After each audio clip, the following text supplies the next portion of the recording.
ना थके हैं अभी पैर, ना अभी हिम्मत हारी है, हौसला है जिंदगी में कुछ कर दिखाने का, इसलिए अभी भी सफर जारी है। कलम इंडिया न्यूज के नए सेगमेंट सत्ता, साजिश और संग्राम में आपका स्वागत है। कलम इंडिया लोकसभा चुनाव से पहले पार्टियों की तैयारी और नेताओं के बारे में जानकारी दे रहा है, जो आपको 2024 के चुनाव में काफी मददगार साबित होने वाला है। आज जिस राजनेता की बात हम कर रहे हैं, उन्होंने अपनी जिंदगी में मुफलिसी भी देखी और अपनी मेहनत से फर्श से अर्श तक का सफर भी तय किया है। लेकिन पैसे से उन्हें सुकून नहीं मिला, क्योंकि वो शुरुआत से ही समाज के विकास को लेकर चिंतित रहे। अब जब जिंदगी में उन्होंने कुछ हासिल कर लिया है, तो अब समाज सेवा की ओर रुख किया है। हम बात कर रहे हैं पृथ्वी कुमार माली की। वही माली समाज से आते हैं जिन्हें सिर्फ चुनाव के समय याद किया जाता है। लेकिन पृथ्वी माली का कहना है कि अब ऐसा नहीं होगा।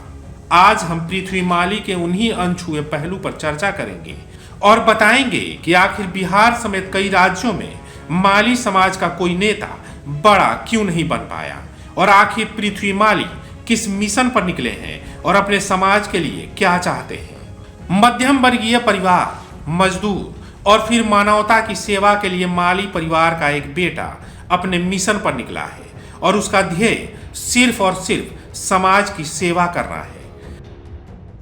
दरभंगा के सुपौल बाजार इलाके में इनका मध्यम वर्गीय परिवार में जन्म हुआ। शुरू से मुफलिसी देखी, परिवार काफी गरीब था, तो इन पर भी परिवार और खुद के पेट को पालने की जिम्मेदारी का पहाड़ लिए दिल्ली निकल गए। लेकिन सपने बड़े थे।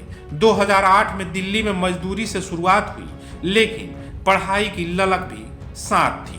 काम के साथ साथ पढ़ाई भी चलती रही। ग्रेजुएशन पूरा किया और सपना आईएएस बनने का था, और पढ़ाई में कुशाग्र बुद्धि के थे, लेकिन पैसों की तंगहाली ने उनके सपने को पंख नहीं लगने दिए। पैसे की कमी के कारण कोचिंग नहीं कर पाए, लेकिन हार नहीं मानी। आईएएस के 3 अटेम्प्ट दिए, एक बार पीटी भी निकला, लेकिन कहीं ना कहीं पैसे आड़े आ जाता। जब उनका सपना अधूरा रहा, तो फिर से लक्ष्मीनगर चौक पर लेबर का काम शुरू किया। लेकिन कहते हैं ना, जो हिम्मत नहीं हारता उसके साथ भगवान भी होते हैं। पृथ्वी कुमार माली कुशाग्र बुद्धि के साथ साथ मेहनती भी बहुत थे। उन्हें पीओपी का पहला काम सोनीपत में मिला, जिसके बाद मानो उनकी किस्मत ही बदल गई। पहला काम 1,10,000 का मिला था।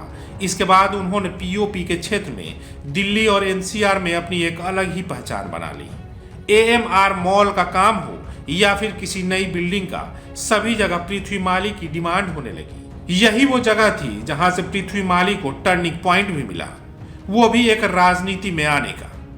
पृथ्वी माली कहते हैं कि काम के सिलसिले में ही उनकी मुलाकात बिहार के एक बड़े राजनेता से हुई थी। वहीं से उन्होंने भी राजनीति में आने का फैसला किया और समाज सेवा करने की ठान ली। उन्होंने सोचा कि आज बिहार हो या अन्य प्रदेश, सभी जगह हर जाति के नेता मौजूद हैं, लेकिन माली समाज का प्रतिनिधित्व करने वाला कोई नहीं है।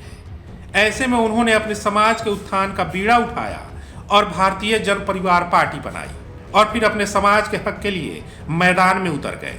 उनका मानना है कि पैसे के लिए तो बहुत काम किया, लेकिन अब समाज के उत्थान में और समाज की सेवा के उद्देश्य से अब उन्हें काम करना है। जो काम वो आईएएस अधिकारी बनकर करना चाह रहे थे, वो काम अब राजनीति के जरिए करना चाहते हैं, और इसके लिए तन मन और धन से वो अपने समाज के उद्धार के लिए जुट गए हैं।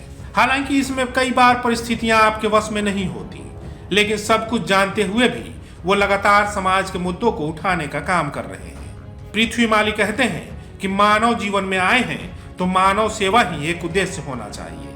लेकिन जब आप अच्छे काम के लिए निकलते हैं, तो आपके साथ कई बार धोखा भी होता है। माली के साथ भी हुआ है। पशुपति पारस से कभी अच्छा संबंध रखने वाले पृथ्वी माली को उनके कुछ अपनों ने ही धोखा दिया और उनकी पार्टी को तोड़ने का प्रयास किया गया, जिसे लेकर आरएलजेपी रामविलास के राष्ट्रीय अध्यक्ष चिराग पासवान ने भी इस मुद्दे को उठाया था और इसे गलत बताया था। भाई, एनडीए के भीतर ही रहकर एनडीए के एक समर्थक दल, जिन्होंने हमेशा एनडीए का साथ देने का काम किया, आदरणीय पृथ्वी माली जी की मैं बात कर रहा हूँ, जिनका एक अपना जनाधार है।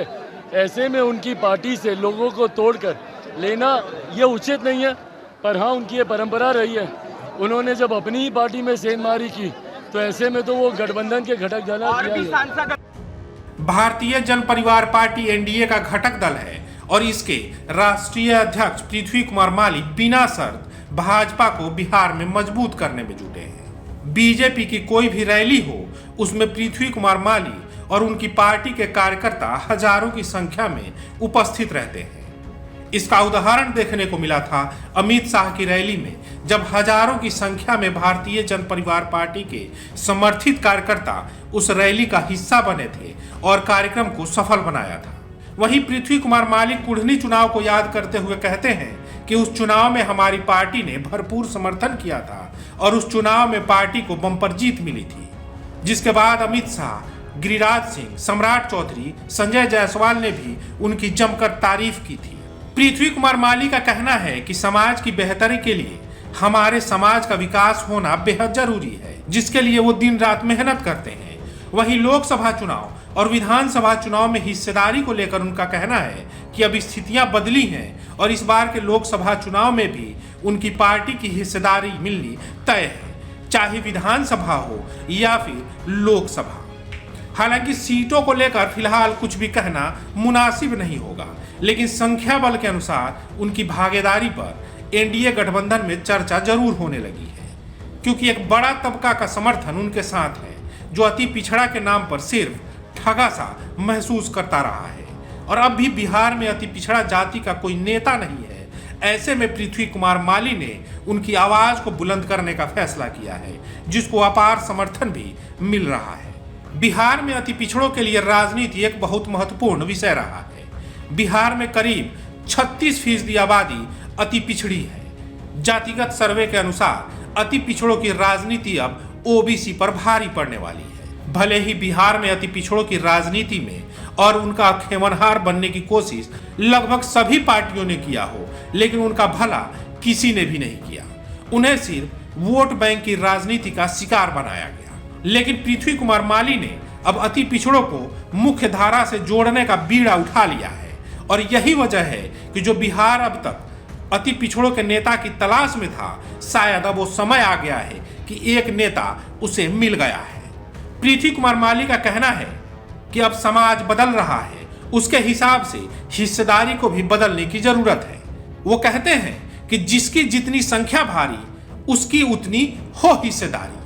कलम इंडिया न्यूज़ के इस खास पेशकश में आज बस इतना ही, लेकिन आपको ये स्टोरी कैसी लगी आप जरूर बताइएगा और कमेंट बॉक्स में अपना कमेंट लिखकर हमें सुझाव भी दे सकते हैं। स्टोरी पसंद आई हो तो कलम इंडिया का हौसला बढ़ाएं, हमारे चैनल को सब्सक्राइब करें, वीडियो पसंद आए तो लाइक और शेयर करें। अगर आपके पास कोई सुझाव हो तो हमें कमेंट बॉक्स में लिखें, या फिर कोई ऐसी ही कोई और कहानी सुनना चाहते हैं तो आप हमें कुछ इनपुट्स के साथ जानकारी साझा करें।